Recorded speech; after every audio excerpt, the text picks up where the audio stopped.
اگلا عمل چاشت کی نماز پڑھنا، صلاۃ الضحیٰ،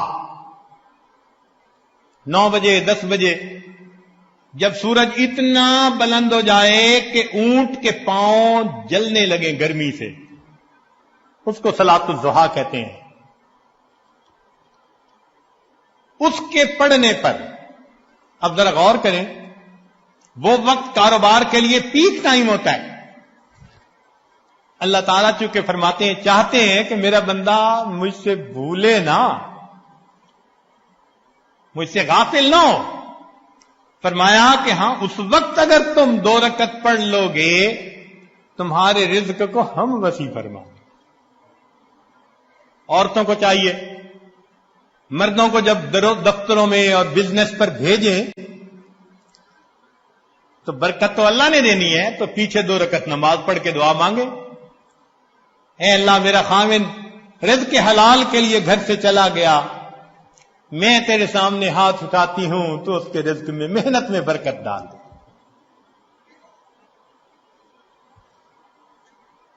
سورہ واقعہ ہر رات میں پڑھنا رزق کو وسیع کرتا ہے۔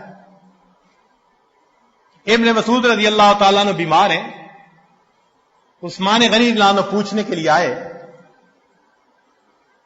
فرمایا کہ اللہ کا حاجہ کوئی ضرورت ہے؟ فرمایا لا، ضرورت نہیں ہے۔ ان کا میں کچھ ہدیہ دے دیتا ہوں۔ ضرورت نہیں، آپ کا بیٹا نہیں بیٹیاں ہی ہیں ساری،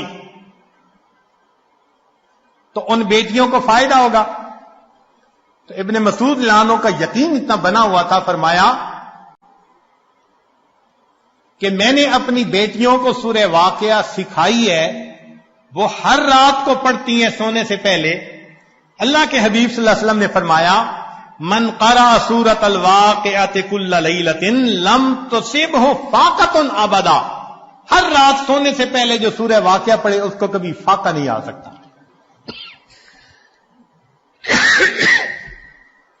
اگلا عمل، ایک صحابی لانو نبی علیہ السلام سے قرضے کی کیفیت بیان کی کہ جی مقروض ہوں، قرضے میں ڈوب گیا۔ نبی علیہ السلام نے دعا سکھائی، اللہم انی اعوذ بک من الہم والحزن واعوذ بک من العجز والکسل واعوذ بک من الجبن والبخل واعوذ بک من غلبۃ الدین وقہر الرجال۔ وہ صحابی کہتے ہیں قال فقلت ذالک فذهب اللہ ہمی وقضا عن دینی، میں نے اس دعا کو پڑھا، اللہ نے میری پریشانیوں کو بھی دور کر دیا، میرے قرضوں کو بھی اتروا دیا۔ اس دعا کو یاد کر کے ہر نماز میں پڑھنے کا معمول بنا لیجئے۔ سیدنا حسن رضی اللہ عنہ فرماتے تھے کہ میرے اوپر تنگی، مالی تنگی آ گئی، اور اسی فکر کی حالت میں میری آنکھ لگ گئی، تو مجھے اپنے نانا جان کی زیارت ہوئی خواب میں۔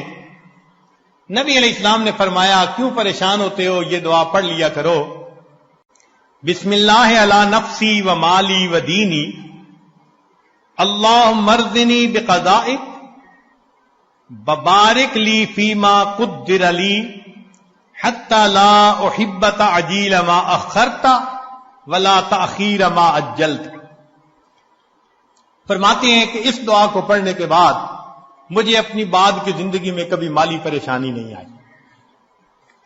تو یہ آسان باتیں ہیں جن پر ہم عمل کر سکتے ہیں۔ تعویذوں کے پیچھے بھاگتے پھرنا یا عاملوں سے نسخے ٹوٹ کے پوچھتے پھرنا کیا ضرورت ہے اس کی؟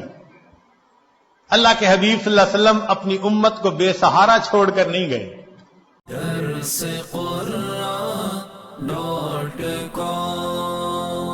www.darsequran.com